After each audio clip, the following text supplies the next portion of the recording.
Howard had been a cab driver for many years. He had to drive different passengers, and each one had their own story, sometimes funny, sometimes sad, and even scary. But what happened to him recently really shocked him. That day he took a regular customer to a nearby town. Was already on the way back out of town. A little girl of about 6 years old jumped out right under the wheels of his car. Howard barely had time to slow down and drove to the opposite side of the road. After jumping out of the car, he rushed in horror to the place where he saw the child. She was crying, but apparently just from fright. The man took the girl in his arms and looked around for an adult, but there was no one around. Then he put the child in the car, gave her a drink of water, and tried to ask her what happened and where her parents were. "My name is Daisy," the little girl answered, sobbing. "I was walking alone to the cemetery and got lost. Will you take me there? Why would such a little girl want to go to the cemetery?" "Plus only adults go there," replied Howard in surprise, wondering what he should do with her now. "I usually visit when I'm feeling bad or scared. My mother is buried there. I need to talk to her," said the girl, suddenly serious, and waved her hand in the direction where there really was a cemetery. Howard hesitated for a moment, but decided to drive the child to the cemetery first and see what would happen, and then decide whether to take her home or to the police. And on the way, Howard asked where the girl's father was and who she even lived with. "He is often drunk or not at home," Daisy said sadly. "I live with Helen. That's Daddy's new wife, and I hate her." The girl sobbed and burst into tears again. Finally, Howard began to understand something. It's more likely the girl's relationship with her stepmother had not worked out, so she was cranky. He stopped the car near the cemetery and, not knowing why, followed the girl. She ran up to one of the graves, sat down on its lap, and began to say something. Howard came closer and couldn't believe what he was hearing. "Mommy, Estin, I was in so much pain today, but I didn't cry. She was hitting me again, yelling at me for water. I was so scared and cold. I started choking, and then she let me go. I don't want to stay there anymore. Betty's gone, and she's going to beat me again." Howard became numb with horror. He could not believe that an adult could abuse a child like that. 15 minutes later, Daisy was sitting in Howard's car again, telling her story. Ed and Mom loved each other. All was well with us. Only Daddy's mother often came over when Mama was away and called her bad words. She also mentioned some good Helen that Daddy should want to marry. After since appearance, I often told Mom about it, but she always smiled and said that she wasn't mean and wouldn't hold a grudge. And then one day Mom came in tears, and they spoke with Dad for a long time in the kitchen. I tried to overhear their conversation, but I couldn't hear much. Mom said that the doctor had said that it wouldn't be long, and that I wasn't really Dad's daughter, and that Grandma wouldn't let me live in peace. And then my mom got really sick. I often sat at her bedside, talking to her and reading her stories. Daisy looked sadly at Howard and continued the story. One morning, Daisy went to her mother's room as usual, but her father wouldn't let her in. He said that mother had gone, and he had locked her in her room. The next time Daisy saw her was at the cemetery. The girl cried, grabbed her mother's hand, and asked her to get up. But her father forcibly took her away, and she never saw her again. A few days later, Grandma came and brought Helen with her. Her father was drunk at the time. He'd been drinking a lot since Daisy's mother had been sick. Helen and Grandma cooked a meal and put Dad to bed. And then Grandma left. But Helen went to sleep on the couch with Dad, and she stayed home forever. Helen gathered all of Daisy's toys and put them in the closet. "I don't want that junk in the house," she shouted at Daisy. "If you want to play, go to the closet." Father, meanwhile, was all the time at work or drunk. Daisy heard Helen complaining to him every day about her bad behavior and reminding him about the orphanage. At first, Ed tried to object, but then he just kept quiet. And meanwhile, Daisy's life turned into a living hell. Helen hardly fed her, dragged her by the hair, beat her when her father wasn't home. When Daisy told him about it, he did not believe her. Helen beat her every day and locked her in the dark basement, knowing how afraid Daisy was of the dark. And yesterday, the girl overheard Helen talking to her grandmother and father. The women had long convinced Daisy's father that she was mentally ill and should be sent to a special boarding school, and he finally agreed. That's when Daisy ran to the cemetery to tell her mother about her misfortune, and on the way, her paths crossed with Howard. The man was shocked. "Do you have another grandmother?" he asked thoughtfully. "Yes, my mother said I had one, but I've never seen her." Mom said they had a big quarrel once, and they hadn't spoken since. Daisy was talking so maturely about all this that a chill ran down Howard's spine. He thought deeply.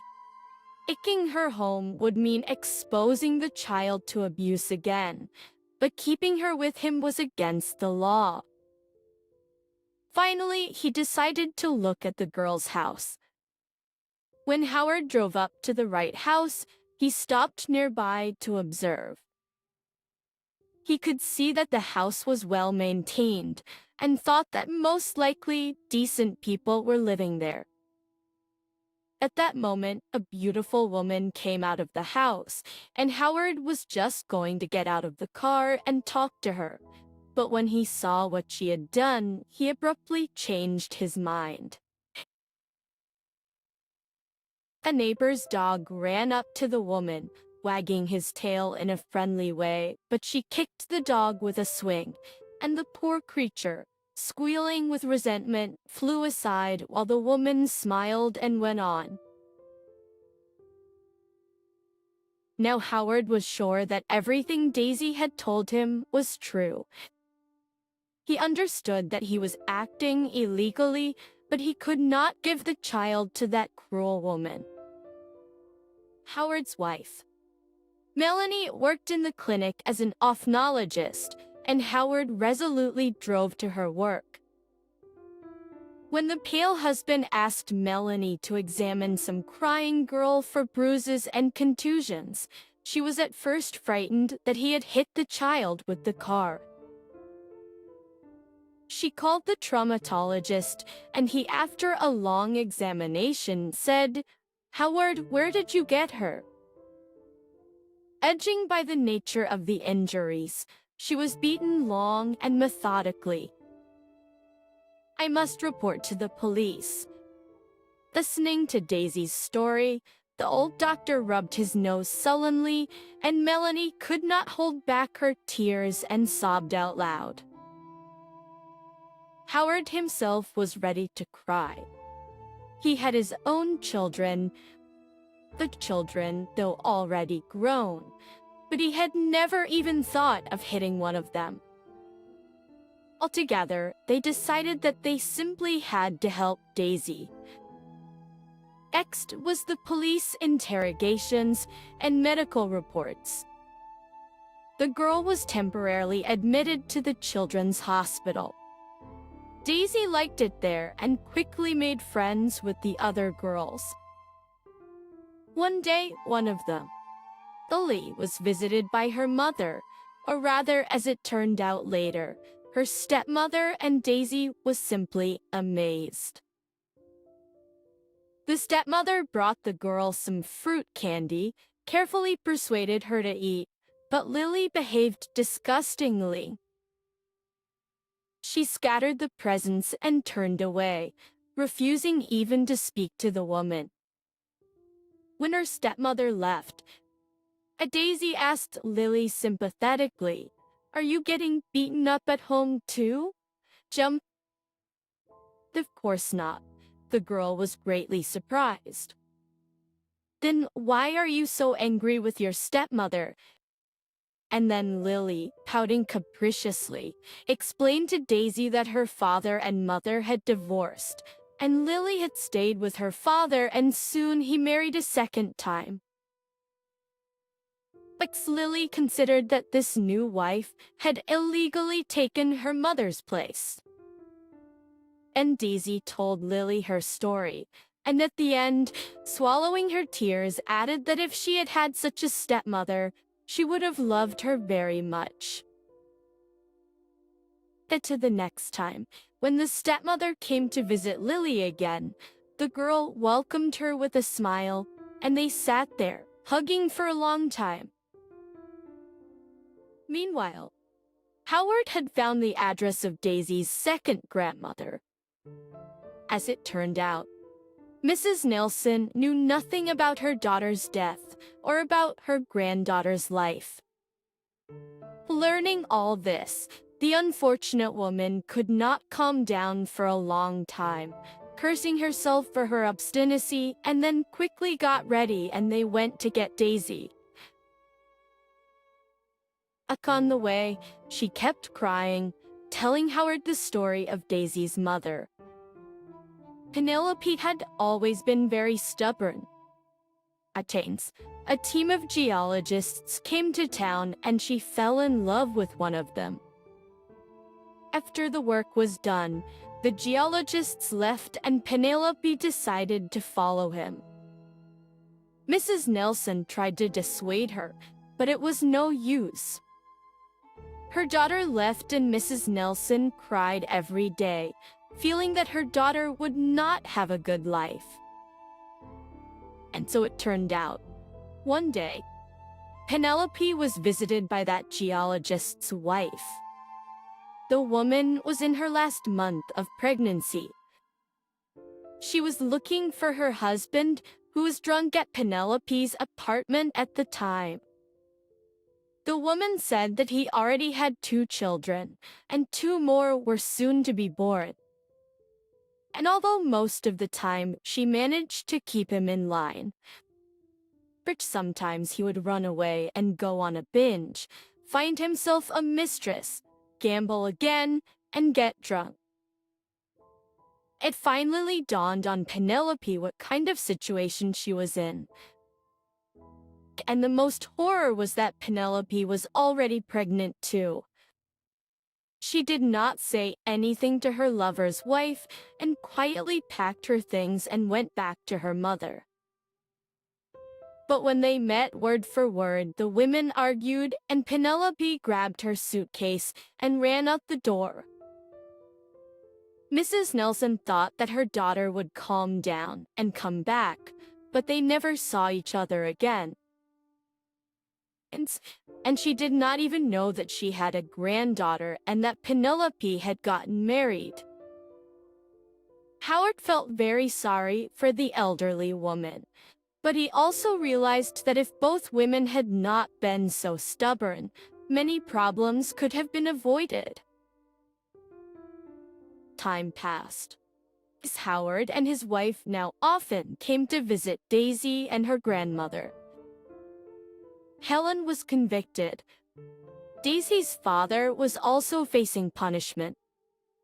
But the man got off with a probationary sentence. Later, Howard heard rumors that he had completely lost his way and once froze somewhere drunk. Daisy went to a new school, and studying was easy for her. She and her grandmother lived amicably, in love and respect for each other. True, the teacher sometimes said that Daisy, though a quiet girl, but the children were afraid of her for some reason. Howard was not surprised and was well aware of what she meant. The girl's talk was too rational for her age, and he had never seen such a piercing look.